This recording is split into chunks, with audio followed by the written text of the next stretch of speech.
Hi, everyone. So happy to have you here. Shana Tova, almost Shana Tova. Um, my name is Sonya Sanford. I'm a writer and I'm a culinary educator. I teach cooking classes in person and online. I specialize in Jewish food, of course. I also specialize in Ukrainian food and food from the Soviet Union and seasonal cooking. I'm based out of Portland, Oregon. I love it here. I haven't always lived here, but I grew up in the Northwest and just really love being here and love seeing where you're all from. With someone from Vancouver, BC. So yeah, thank you everyone. If it's a little glitchy or if anything, interrupts, we'll be right back. And we're going to go through the plum challah recipe, the plum and rosemary challah recipe. At some point, Mara's going to drop the recipe link in the chat. The recipe is also up on the Nasher, and it's also on my website, which is sonyasanford.com. So if you need the recipe, you can reference it there. All right, well, let's get started. Just also to let you know, I will try to preemptively answer your questions about challah, but should there go something unanswered or you don't understand what I'm doing, feel free to ask your question in the chat. Mara will field the questions to me and we'll make sure we get them all answered. Okay, so we're starting with the dough recipe from Shannon Sarna. Shannon is the founder of the Nasher. She has just come out with a beautiful new cookbook, which is called Jewish Comfort Food, Modern Jewish Comfort Food, and How to Modern Jewish Baker Cookbook. And this challah recipe she shared with me to share with you. So that's the dough recipe. So what I'm starting with is flour and sugar and salt. And Shannon's recipe, and in the recipe that you'll find online, it indicates using a mixer. But if you've never used challah, if you've never made challah dough before, I actually recommend trying to do it by hand first. A mixer is lovely. I love using mine, but I really learned to make challah by doing it by hand because you'll start to really understand and feel the dough. So that's what I'm going to do briefly here for all of you. We'll start with that. I'm just mixing my dry ingredients. Again, this is bread flour and sugar and salt. Bread flour really does make a difference. Yes, you can use all-purpose flour, but bread flour creates like much softer, more tender challah. It's absolutely my preference. I'm also going to add eggs and oil to the center of my bowl, and I'll lift this up and show you periodically what's going on. And then I also have about a cup and a quarter of warm water with active dry yeast. This is the equivalent of 2 packets. The exact amounts are all in the recipe. If you can see, it's quite foamy and bubbly, and excuse my cat Lois in the background. She's also excited to make challah. Anyway, so you want to make sure that your yeast is, when you activate it, when you put it in water, you add a little sugar, just as the recipe indicates. And you do want to make sure you see this little foamy layer on top. If you don't, your yeast has not been activated, and you will likely want to begin the process again. So again, make sure your yeast is activated. Most yeast, if you're buying it fresh, it hasn't been sitting in your pantry, it won't go bad. And I love to store mine in the refrigerator. It lasts for much longer that way. Okay, so I'm going to add the rest of this to my bowl with my dry ingredients. For everyone just joining, I'm just making challah dough with my hands. The recipe indicates a mixer. So I'm just combining now all my wet ingredients with my dry ingredients. And I'm just going to do this with my hand, no special equipment. Okay, and so the other things about flours besides bread flour, like we talked about, you can use whole grain flours. I typically like to mix whole grain flour, especially if it's something like a heritage grain, a very whole grain. It absorbs a lot more water. So 2 things about that. I tend to mix it with some sifted bread flour, more traditional bread flour, like a King Arthur bread flour or Bob's Red Mill, or you can find a local, more, like I said, more of a traditional bread flour. And then if I want to add something like spelt or red fife or any of these beautiful grains that are now available, I would just start with less flour because it's, again, going to absorb so much more liquid, and you can always add more flour. And in general, I use less flour than a recipe recommends when I'm starting out with my dough. And I'm going to show you what texture you're looking for. So again, I'm just mixing with my hands. And that's the kind of thing about challah is that you have to play around. You'll start to know, like, with the seasons, you need more or less flour. When it's humid outside, you need more or less rising time. Everything, bread is very like fluid. It likes to, it adapts to whatever's going on around it. So challah really changes. In the summertime, it happens quicker. Sometimes I need to add more flour than normal because for whatever reason, the humidity requires that. In the winter, I always start with much less flour and give myself more rising time. So, okay, I'm just kneading this. There's nothing very fancy about that process. And if you've never kneaded dough before, you're really just clumping it up and pressing it down. And I'm about to transfer this onto the table so you can see. Okay. And the other very key thing about challah is you want to make sure you knead it long enough. So a lot of people wonder why their challahs don't keep their shape or don't look nice when they bake. And a lot of that sometimes has to do with not having formed enough gluten in the dough. And you form gluten by kneading the dough. So again, I'm going to make sure I really knead this for a long, long time. If I'm doing by hand, this will take upwards of 10 minutes, not upwards, about 10 minutes. If I'm doing this with a mixer, it's usually 5 to 6 minutes. And I'm going to knead this not for 10 minutes with all of you, but I'm going to just like knead it for a little so you can start to see what happens to it. But the way that you really know if you've formed enough gluten in your dough is something called the window pane test. And if you've ever watched the Great British Bake Off, then you know exactly what I'm talking about. But what you do for the window pane test, if you haven't watched the show or have never made challah before, is you rip off a little dough at some point further along. Let's say I've been kneading this for 8 minutes. I'd rip off a tiny, quarter size, maybe larger piece of dough, and I stretch it and see how this just rips apart. The more you knead it, the more elastic and smooth the dough becomes. And when you stretch it for the window pane test, you'll be able to see through the dough without it breaking. Hence window pane, so light can come through it without it tearing. Are there any questions right now while I knead? Sure. So there was a few people who joined in late, which of course this recording will be sent out, but they would love to sort of hear your perspective on flour. So you said that it's best to start with the lower amount and then increase. Can you just speak more about so that? Just to recap, thank you everyone for being here who came in late. It's all good. I'm so happy you're here. And thank you everyone for being patient if you already heard me say this. So I was saying that I typically use bread flour, and I think it's important to use bread flour if you can get your hands on it. It creates a better texture. It's a softer challah, a more tender challah. If you don't have bread flour, you can absolutely use all-purpose flour. What I would say is no matter what flour you use, you want to start with less flour than whatever recipe you're using indicates. And that's because, especially if you're using a whole grain flour or a mix of whole wheat and a bread flour, that tends to absorb a lot more water, and it will need more liquid. Meaning, if you start with less flour, you're not at risk of having a dough that is far too dry and dense. Sorry, if you start with less, I said flour. Pardon my confusion. It's much easier to add more flour than it is to add more water. So that's why you always start with less flour than less water. And then again, what you're going to look for is that the dough is not sticking to your hands. It will be sticky at first, and you can see some stuck to my hands.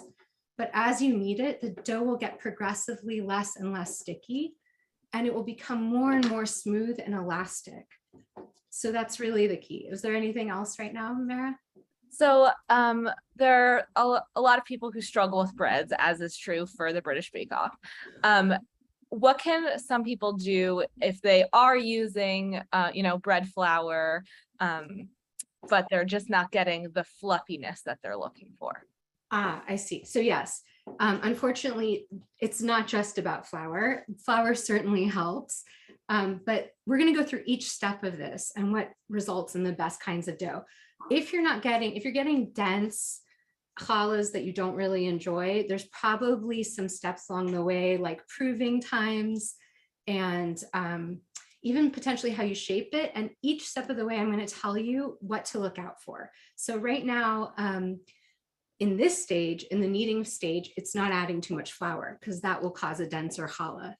The it's also, like I think I just mentioned, but for those of you just joining, it's kneading your dough for long enough that you formed enough gluten. And that really does matter. A lot of times you'll see people making challah dough and they're only just kneading it till this stage where it's like a ball. This is not enough. You really want to be able to rip off a piece of dough, see how it's already starting to become more elastic. You want that full, silky, like a baby's bottom. You've heard that said. You want that with your dough, and that will affect the texture of your challah in the end. So it's not the part of the process to skip. And, you know, I like to put on music. I don't like to take out my anger on dough, because as a Northwesterner kind of crunchy person, I really feel like when you're mad cooking, people can taste it. But I do like to use it as like a meditative process. So, you know, you get real comfortable. And if you really don't like doing it by hand, then by all means use a mixer. But again, I suggest when you're learning to make bread, the mixer is not your friend, because you don't know what you're looking for, and it's much harder to adjust it. So again, start by hand, because as you can see, I can always very easily sprinkle on flour, and continue to knead. And I can really feel my dough. I can feel how sticky or dry it is. All right, so I think that covers the basis of dough. Once you have reached that beautiful elasticity that we've been talking about, that window pane test that we discussed, then it's ready to put away so that you can proof it. And proofing is allowing the dough to rise. My preferred method for challah is to proof it overnight in the fridge. And that's because it is a more even rise. Again, for those of you who've struggled with bread and your texture, I think you might be surprised what happens if you've never proofed your dough in the fridge. You'll definitely know that it's been there long enough. And again, it's a more even, consistent rise. It also, I think, adds a better flavor. You know, just like chocolate chip cookie recipes that you keep in the fridge overnight, there's something of the flour, the way that it sits and develops flavor in the fridge. It's really a helpful part of the process. If you don't have time to do that, or you wake up on a Friday morning and you really want challah that day, then you absolutely can prove it on the counter. And I'm going to show you two different challahs and you won't tell the difference. Challah doughs. So these were both made, one was made last night and proofed in the fridge, and one was made a few hours ago. The other thing, like as I mentioned, is you don't want to rush this process. So whether you're using the fridge or you're just using, you know, ambient temperature, room temperature, you really want to make sure that your dough has doubled in size. So this is the one, actually the one that I made today and have never put in the fridge, is even larger in size than the one that I proofed in the fridge, and that has been there for almost 24 hours. I would say I wouldn't exceed 24 hours. I typically, like I said, it's typically what I'll do is prove it, like make dough around 7 or 8 p.m. and then the next morning at 9 a.m. or 8 a.m. So a minimum of 12 hours in the fridge is good, up to 24. I don't worry too much about anything in between. And then if you're proving again at room temperature, then you really are looking for what I'm about to show you in the dough, as opposed to length of time. So right now it's quite warm, and this actually rose very, very quickly. One of the first signs you want to see is that your dough has risen at least double in size. If it is not double in size, it is not ready to be shaped.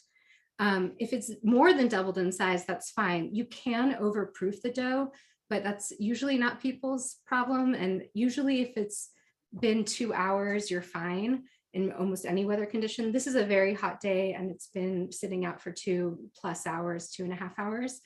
And then you'll see the top. It's like the second I touch it, it just sinks. So you'll be like, I have all this beautifully risen dough, and you're immediately going to want to deflate it. That's actually going to be the next most important step to your challah.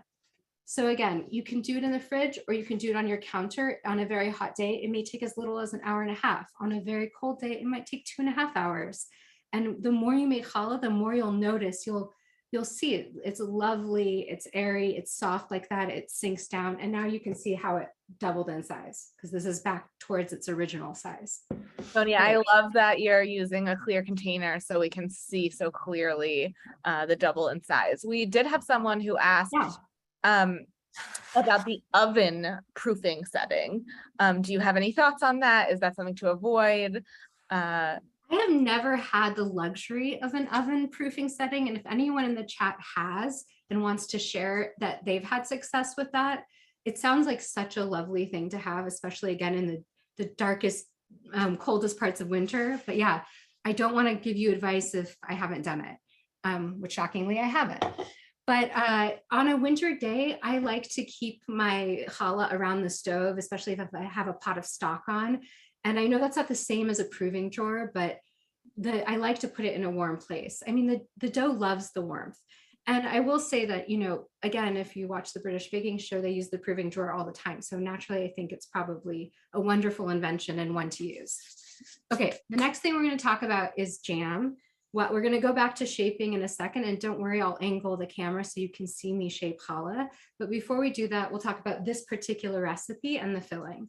So I love to fill my challahs at Rosh Hashanah with something sweet. I, of course, love to have traditional savory ones as well, but there's something so nice to have like a festive challah that you wouldn't have any other time of year, especially to celebrate the sweetness that we all want to bring into the new year.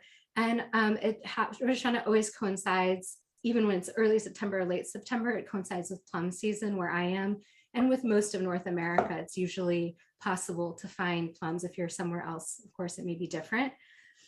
Any single plum will work for this recipe. I love Italian plums for this. Today, I actually have, what are they called? Like the hybrid plum apricot or pluots. You could use a red plum, a purple plum. So you'll see mine are, you know, those ones that are slightly yellow in the middle. You could use a green gauge plum, although it won't be as pretty in the challah. But any plum you have is fine. And the recipe that I've given you is for a jam. I'm almost like hesitant to call it a jam because it's slightly thinner than a traditional jam and also slightly less sweet. And that's because I find the dough already a little sweet. And I don't want to if we're serving at a dinner, I don't want an overly sweet challah. So again, I like to keep my jam on the less sugar side. Also, plums are naturally a little bit tart and acidic, most plums. You should taste your plum.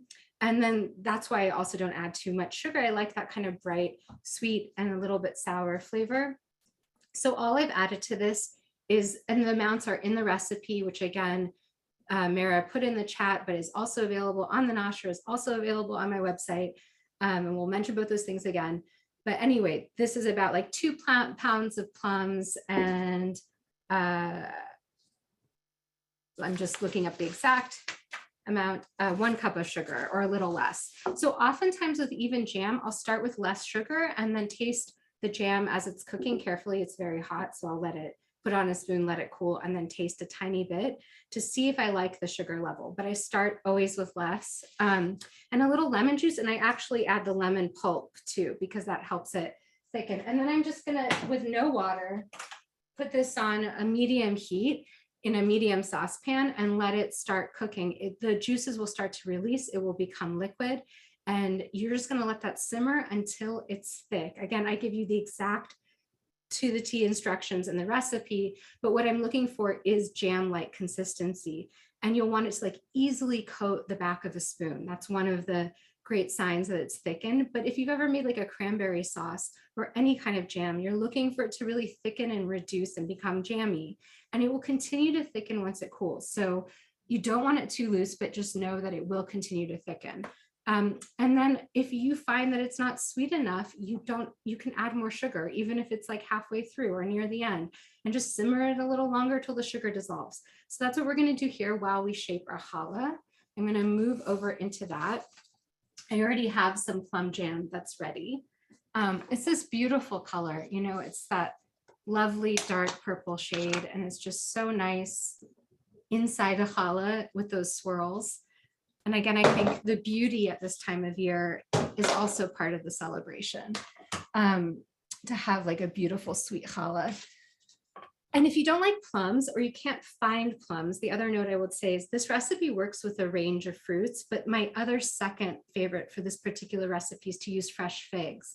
And in fact, I often do a plum challah and a fig challah at Rosh Hashanah. And you can also buy lovely pre-made plum jams, fig jams, cherry jams. So if you don't want to make jam, you don't have to make it from scratch.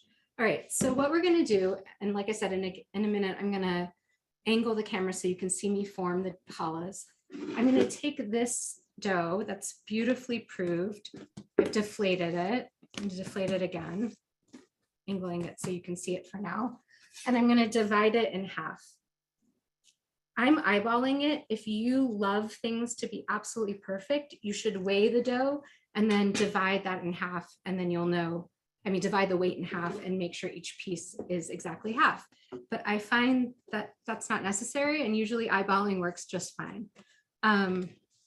Okay, so now I'm going to move this camera so you can see what I'm doing. All right. So you have your half piece of challah and you're like, that doesn't look like very much. It's going to turn into a very large sized loaf. So I'm going to start by dividing it again, just with my eyes, into 4 pieces. About 4 equal pieces. Again, if you like things to be absolutely perfect and that's your jam, then get a scale and weigh it and divide by 4. I mean, weigh the whole piece of dough, divide it by 4, and then make sure each strand is that amount of dough. Okay. I am going to now show you how I stuff challah. Let me move this a little closer so you can see a little better. Okay. So I have my 1 section of dough.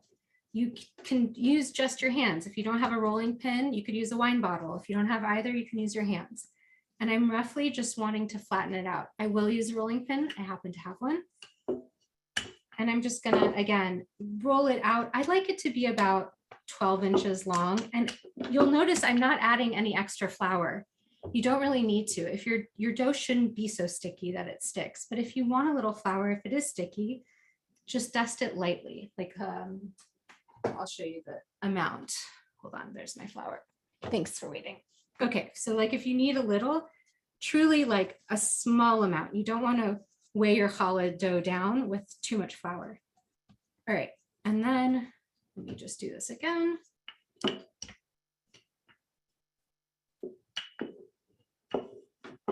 And it's perfectly uneven, and that's absolutely fine. It doesn't have to be even. You'll see it's all going to be fine.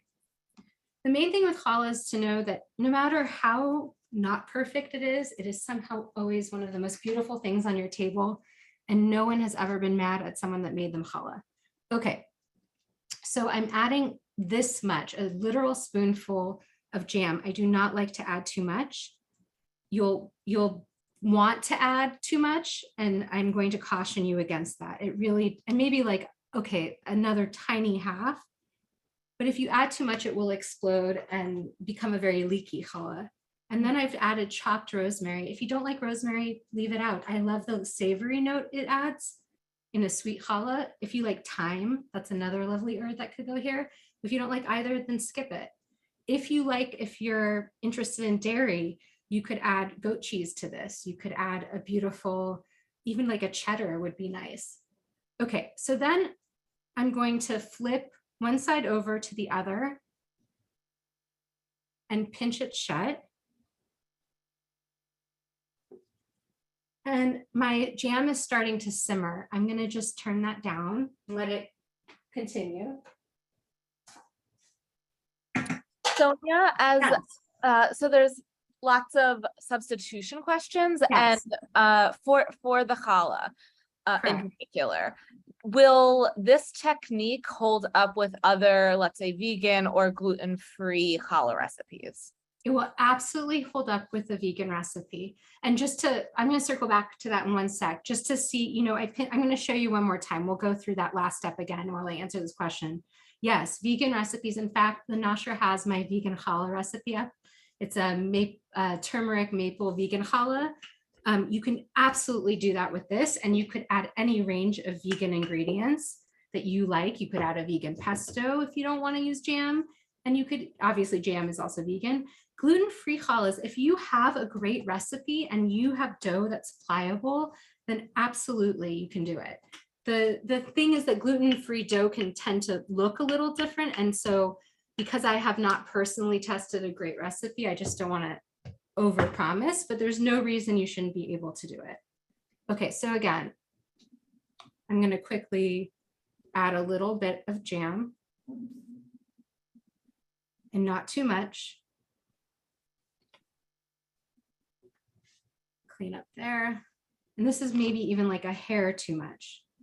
So then you can tell yourselves that this is a little too much. All right, and then I'm gonna add, again, chopped rosemary to the center. I'm gonna fold it and seal it. And sometimes I leave like a little bit of an edge and then I like double seal it. So do you see how I'm like folding this over? But if you only press it, if this is like your dough isn't behaving like mine, and you can just get it in there somehow and pinch it shut, again, it's gonna work out. Do not stress this part. As long as you have something that can hold its shape, see like a little piece of rosemary on the outside doesn't bother me. And these little holes, if they come undone, actually sometimes develop these beautiful cracks in your challah in the end. I'm gonna quickly do the last two and then I'll show you how to form a 4-stranded challah braid. Mara, are there any other questions? Yeah, so in terms of fruit substitutions, are there any fruits that are too watery or something to look out for when maybe substituting for the plum or a fig? Yes, that's a great question. So if you were gonna do, I'm trying to think of too watery. I mean, obviously any fruit that you can make into a jam shouldn't be too watery. So if it's a currant and it turns into a jam, once you cook it and it's thickened, if anything that you can make into this consistency will work. And I believe you could make even a kiwi into this consistency. If you were gonna do something like another fruit, like let's say apple, I definitely wouldn't put a raw apple into a challah. I would cook it. You could, you don't even have to make a jam out of it. You could, just cook down your apples, cube them, or even roast them. That would be beautiful. You wouldn't want to do like an apple sauce in your challah. However, an apple butter would work beautifully. So if you make apple butter or pear butter or quince, any kind of quince preserve would be just delicious. So many options. Many, many options. I could go on and on. I'm Natalie. like, someone should really make a kiwi challah. I'd be interested to try. But I really think that like it's truly up to your taste. There's just something about also what's in season. So I really prefer, I think even if we're not aware of it, I feel like people are sometimes in the mood for what is available now. Like in the winter, middle of winter, certainly you can get watermelon in America, but you don't crave it the same way you might in July. I mean, I don't want to speak for everyone, but that's why I think the plums or the figs, it's just such a celebration of the fruit of this time of year. And apples and pears would be great too. And I think Shannon has an apple challah on the nosher as well. There's a few different fruit ones on the nosher. Okay. So again, you're seeing I'm not overfilling. You will be surprised how much plum jam seeps through your whole challah with this little amount. I mean, this is like about 4 to 6 teaspoons of preserves. And again, folding it over and pinching it shut and then folding it over again. All right, and then we're gonna shape it and then I'll resume so you can see my face and we'll talk about some more shapes. Okay, so for your 4-strand challah, you have all these strands. They're roughly even. If some of them are coming apart, I just give them another little pinch, as you can see. So take 2 of your strands and center them. And then over these 2 strands, you're gonna put your other 2 strands. And just like you would weave something, you're gonna lift one strand up and put it under. So you see one strand goes under and it goes over, and then we're gonna do the mirror on the other side. So this time over and under. So now this goes over, this goes over, this goes over, this goes over, and there's over and under, almost like weaving a basket. Now that you have your 4 strands woven over on top of each other, again, I lifted one up. I know this is the most confusing part, but once you get past this, it's very clear. So now what we're going to do is in a clockwise rotation, we'll start with the top. So the strand that is underneath is going to crisscross. And then we move in a clockwise rotation. Take this strand that was underneath and move it on top. Take this strand that was underneath this strand and move it on top of the strand next to it. Take this strand that was underneath and move it on top. So now you have 4 crisscrosses. And now you're going to reverse and go counterclockwise. And again, you'll have a copy of this recording if you're not following now. So I take the strand at the very top, we're starting at the top. That's where we went clockwise. Now we're going to go counterclockwise. So this strand goes over, this strand goes over, this strand goes over, and this strand goes over. And don't fret, I'm going to show you two very simple challah formations after this, if this feels too complicated. And now I'm just pinching these two strands shut. You can see I didn't do anything fancy, but then I like to kind of tuck them in. Some people tuck them under. I don't find that necessary. And then I just like to give it a little spin. I find that gives it a nice round shape, keeps it together. Okay, and there's your formed challah dough. I'm going to now transfer this onto a parchment lined baking sheet. I'm going to move you all up. Hi. Hello again. Checking on my jam. I'm giving it a quick stir. It's still hanging out and getting thickened. And so again, I have a parchment, or you could use Silpat, which is like a silicone mat. Whatever you have, a lined baking sheet is sort of helpful in this moment. And then I'm gently going to lift my challah. And see, there's a tiny bit of jam seeping out. I'm absolutely not worried about that. And I'm going to place it on one side of my baking sheet, leaving a lot of room around it. So here's my thing about a shiny challah. My trick, because people often ask me, how do you get your challahs so shiny? And my trick is that I egg wash them both before they rise again and then before they go in the oven. So I do a double egg wash. I'm not the inventor of this method, something many bakers use. So at this point, I form my challah. I'm going to immediately give it an egg wash. And an egg wash is simply one beaten egg, and I add a splash of water to it. That's it. You could also use just egg yolks if you want, but a whole egg works great. And then I'm going to just brush a layer onto my challah. Again, nothing complicated. If you didn't have a pastry brush, I have done this with my hands. I've used whatever I can, and you just want to get a layer of egg onto your challah. That's the main thing.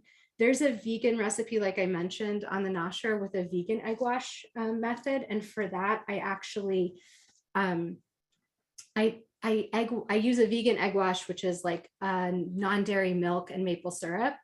And I will egg wash it both before it goes into the oven and then also the moment it comes out of the oven. And that is the trick I found to get a glossy finish on a vegan challah, because otherwise there just isn't really a great substitute that I know of for an egg, for that level of gloss. Okay, now this is the next most important part of the process.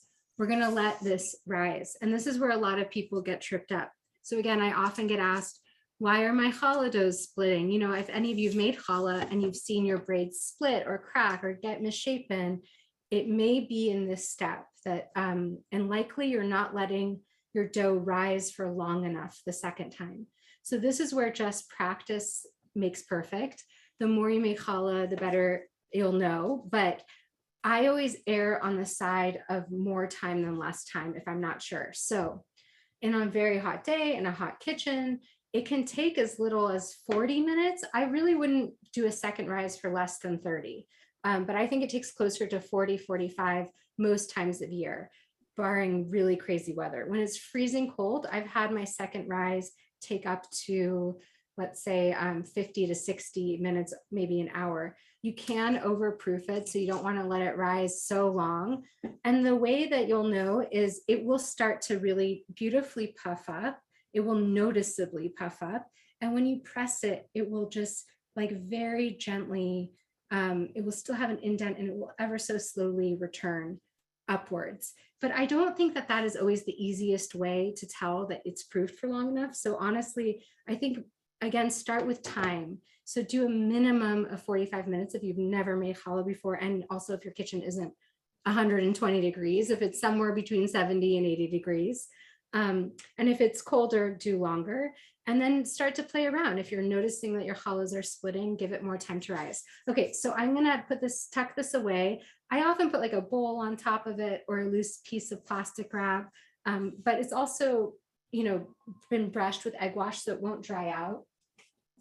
I'm putting it above my stove. My jam is still very loose and watery, and I think it's been there for at least 15 minutes. So just know that the jam takes time to thicken, and that's why it's nice to do other things. I typically make the plum preserves the day before or a couple days before I make my challah. Mary, did you have any questions before I move on to the next shape? Sure. So both Jean and Eileen in the comment section are wondering about letting at this stage letting the challah rise either in an enameled cast iron casserole pan or another circle loaf. Yeah, Is that something that that's, you would I mean, recommend? I understand the impetus because then you can close it and it's covered. I think as long as I don't typically bake. Hi, Lois. Lois has something to say about challah. Hi, sweetie. I know. So yeah, if you can transfer it onto a baking sheet, or if you have experience baking it in the casserole dish, then go for it. The only thing is you don't want to put it in something to rise that you then have to take it out of, if that makes sense. So if you bake, yeah, go ahead. I think the question was, can you let it rise and then bake in that? Oh yeah, sure. If all you have is a casserole dish, is that the question? Like, can I put my challah in that?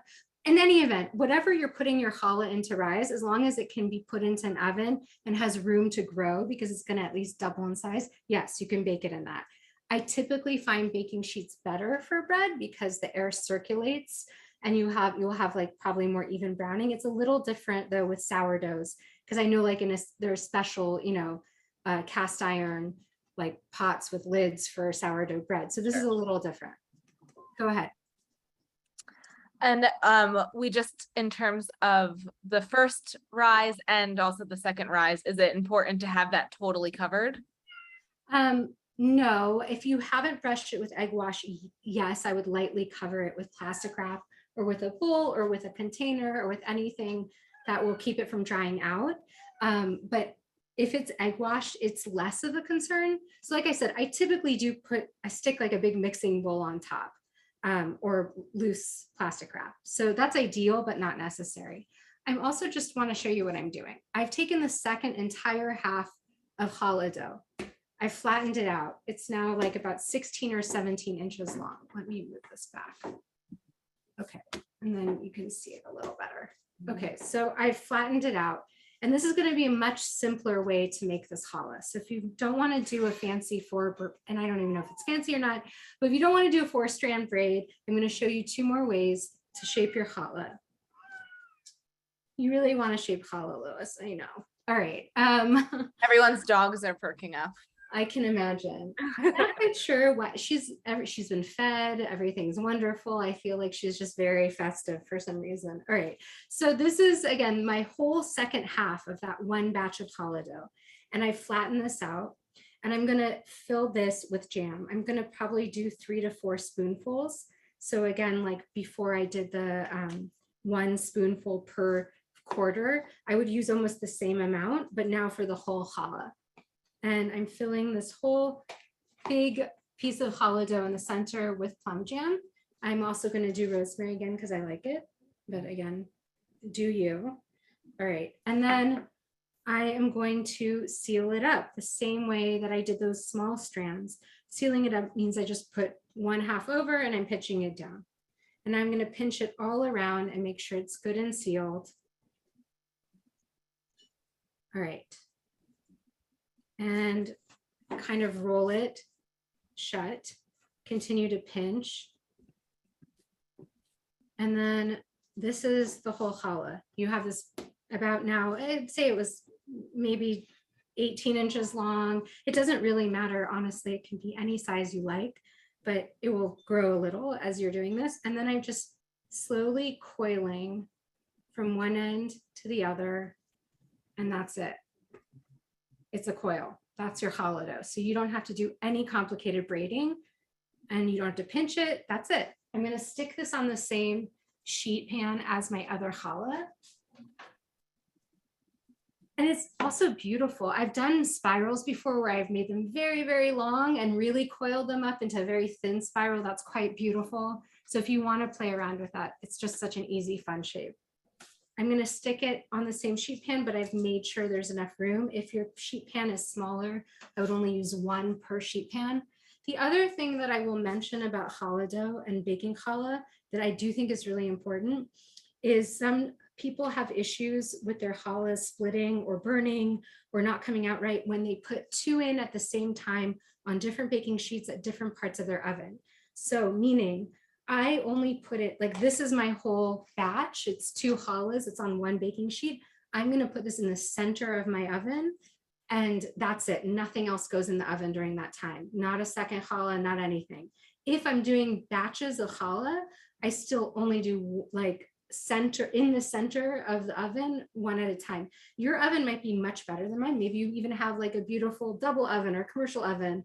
But at a home oven, I find that when you put it on the lower third or the top third, it affects the quality of it and the shape. That's such a good tip, Sonia. I think that is particularly helpful for everyone here. We have some questions about so we see the two beautiful loaves. Thank you for walking us through the two styles. People are curious how much they weigh. which it's so funny. I used to own a restaurant and weigh them, and I'm like, what was their weight? It's because I can't remember. I want to say it was like around a pound of each, but I don't even know if that's true. I'm so sorry, but feeling it. Lois, I need you to be quiet. I do. All right, so I would say this weighs about 4 or 5 pounds. Thanks so much. And it's gonna make two like standard size round loaves. Like this is to feed, let's say, 4 to 6 people. So if I'm hosting a larger crowd, I definitely make more loaves. I mean, or everyone just gets like a slice or two, but you'll find when you make homemade challah, people will eat your entire loaf. No matter how many people there are, people will always want more. You can never make enough. So err on the side of extra. To make challah in advance, if you're like, I can't manage doing all that challah the same day I'm making everything else, challah freezes beautifully. Like once you bake it, let it cool completely, and then you can freeze it and you can reheat it at a 350-degree oven. I wrap it in foil and reheat it that way. And that works, like it tastes just like it does fresh. The other thing you can do is actually freeze shaped challahs. But what you'll need to do is let it fully defrost and rise again. So, okay, meaning at this stage, I would not brush it with egg wash. I would take the formed challah, I would freeze that, put that, wrap that in plastic or in a, however you can safely freeze it in a reusable container. And then I would take the formed challah out of the freezer and allow it several hours to come to room temperature and to have its second rise. Again, you'll want to see it's going to at least double in size, and then you can bake it. But those are some tips. I prefer to just bake off my challah and freeze it fully baked. That's my preference. Okay. And then again, if you're putting your dough in the night before, it makes your life so much easier. It's another reason I love refrigerating my dough, because it's just so nice to have it there in the morning, and you don't have to wait 2 hours for it to rise before you bake your challah. You only have to wait for that, 40 minutes to an hour for the second rise. Okay. So this is my second batch of challah. This has been in the freezer. You'll even see like it's kind of colder. It's been sitting out for this whole time. It has a different texture than the challah that was so fluffy that was rising at room temperature, but it won't matter. It will be just as good either way. So I'm dividing this in half, just like I did the other batch of dough. And I'm going to show you my other preferred shape for round challahs. So this will not be a stuffed dough. I'm just going to show you one round shape that doesn't involve any jam or any filling. And I'm going to turn my camera one more time while we do this. Okay, so here is half of my dough. Actually, I'm going to do it like this. And I might even use a knife. People use like a, this is called a bench scraper. I was using that, but I also equally often use a knife. So I'm going to divide this in thirds, and I am living on the wild side and just eyeballing it and not worrying about if they're perfect. All right, so I have 3 sections of dough, and I'm going to roll this into a strand, and a very, very, very long strand, pretty much like the length of my whole butcher block, maybe even a little longer. I would say at least 2 feet long, 24 inches. But really it could be as long as you like it and as long as you want to make it. Enough so you can handle it. So you can see that's quite long. I'm gonna do the same thing with the other 2 strands.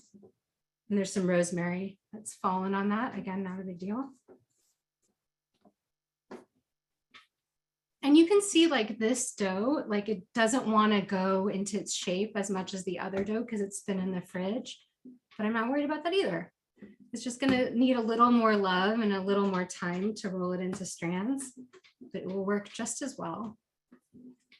So sometimes people say like, why is my dough bouncing back? Like, why isn't it? And you might want to just let it rest a little longer. Like it may just need a little more time to come to room temp before you use it, if you've proved your dough in the fridge, but I don't have the patience for that. So I use it even if it's bouncing back. Okay, so I'm doing 3 strands and hopefully you can see, you can't see the ends, but you can see the top. And just like a traditional challah braid, I braid it. If you don't know how to braid like a 3-strand braid, it's like literally just like braiding hair. You pinch the top, 1 strand goes over the middle, the outer strand goes over the middle, and you just continue to alternate the outer into the middle, this outer into the middle, outer into the middle, outer into the middle. You keep braiding. So again, just as you would a very traditional 3-strand braid, doesn't have to be perfect. I do have to say though, with strands, sometimes I'll form them and let them rest because they don't love to be tugged and they don't love to be braided too tight. So those are other reasons that things might not work for you. Okay, now you have, it's shorter now. It's, probably 16 inches long. I take one end and I simply coil it. So I just put it in a coil. Again, I'm not really tucking anything in. And this is such a beautiful shape for a challah. I'm going to put this on that tray. Sonia, that dough almost looks easier to manipulate than the other from the really? boldness.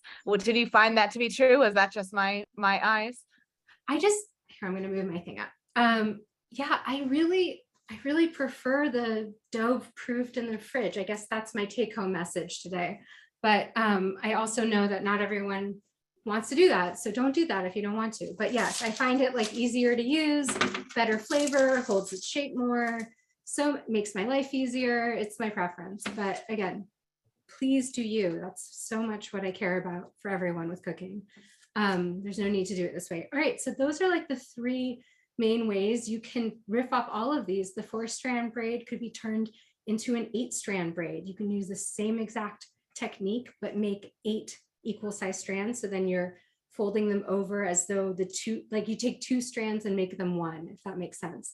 There's many tutorials online. So you could do an 8-strand braid. You could do a 5-strand braid, which is a little more complicated. There are 2-strand braids. You could continue to do coils and you can do the long 3-strand braid and then just wrap that into a circle shape. And I think the easiest, like I said, a non-stuffed long log that you coil is the easiest if you don't want to deal with braiding at all. And you don't have to stuff it. You can stuff it. You can stuff it with all the fruits your heart desires, or savory ingredients. And then again, we're going to let this proof. We don't have the time to bake it off today, or even to check on it, after its second rise. But right before I would put it in the oven, I would again brush it one more time with this egg wash, sprinkle it with a little coarse sugar. Just for Rosh Hashanah, I don't do this other times of year, but like it's called turbinado, but any kind of raw sugar, like the kind you see in a coffee shop, or if you don't have it, regular sugar will work just fine. I do a little sprinkle of sugar. I add a little bit of an extra sprinkle of rosemary, and that just makes it quite beautiful when it bakes. And if you don't want that extra sweetness, please leave it out. And it will just but if you do add it, it adds like a little sparkly crunch to the top of your challah. That's quite lovely. So yeah, those are the 3 sort of major ways that I do challah, and I'm happy to answer any more questions while we still have time. Thanks so much, Sonia. I know personally, this got me very excited for the new year. So we have a lot of questions about ratios for flour. I know you covered this a little bit, but I think what's your philosophy on using non-bread flour? If I'm using like a spelt or a very kind of like extremely hardy flour that I'm adding to my bread flour, I usually use the ratio of 2/3 to 1/3, meaning 2/3 bread flour to 1/3 of like a spelt. If I'm using just like a whole wheat, there's so many flours. That's why I'm sort of trying to be general, that I could often will do half. I've also done like whole loaves with heritage grains with no sifted bread flour, with none of the bread flour that you traditionally find in the grocery store. And they turn out lovely. They're just a little less fluffy, a little denser. And again, I start with less flour and see how much I need. It really depends where you live and what flour you're using. Here in Oregon, we have so many beautiful local mills with so many different kinds of flours, including their own versions of bread flours, meaning you can get like just a high quality, as opposed to King Arthur or Bob's Red Mill, which is a much bigger facility, much more mass-produced flour. You can actually find from local mills wherever you live, often their version of bread flour. So with that, again, I would start with less flour. I hope that explains that. Thank you. And my personal question is, if you have extra jam, do you serve that with the challah? Do you make a cocktail? What do you do with your extra jam? Cocktail is such a good idea. You know, in the Soviet Union, where my family's from Ukraine, we would add a little to our tea at the end of the meal. A cocktail would be beautiful. You could make a spritz. You could add a little bit, and you know, with seltzer water and maybe a squeeze of lemon. I like it on toast in the morning. I like it with the plum challah the next day. It keeps in the fridge for several weeks. Depending on your sugar content, the more sugar, the longer it lasts. So yeah, definitely do not waste your extra jam. Thank you so much. We had a great audience who's asking lots of questions. I'm going to include your contact information, your website, and your Instagram into the chat once again. Yeah, let me just remind, I do classes for individuals and for groups, for team building events, for companies and JCCs. You can reach me and find out more about my classes on my website, sonyasanford.com. You can also follow me for my recipes and class announcements at my Instagram, Sonya Michelle Sanford. But I love connecting. If you have any questions, you're welcome to email me. Check your spam folder. I almost always respond within 24 hours. So if I haven't, that's why. It was so great to be with all of you. Any last questions? I think we're all just excited for the new year. And thanks again. We included the best ways to reach out to you. I hope people do. Sorry, Mara, I'm going to add one more thing just about the jam. Of course. So you can see steaming. So you can all see how much it's thickened since we first started this class. And it's nearly there. It's still like in kind of whole pieces. So I'm justly going to let it like emit more water. These were very firm plums. And I'll probably give that another 5 to 10 minutes and then let it cool, just so you have an idea of what it should look like when it thickens. All right.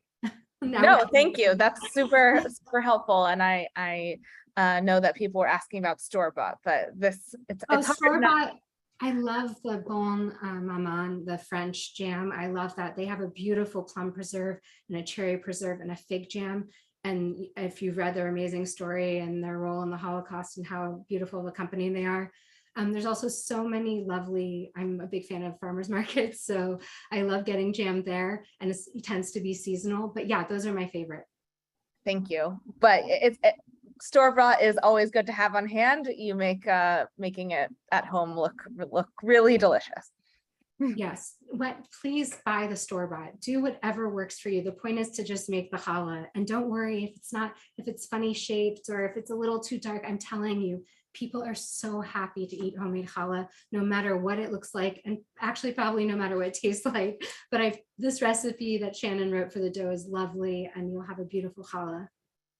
Thanks so much, Sonya. We hope to see everyone here for the next class in the Nasher series, which is happening Thursday at 7:30.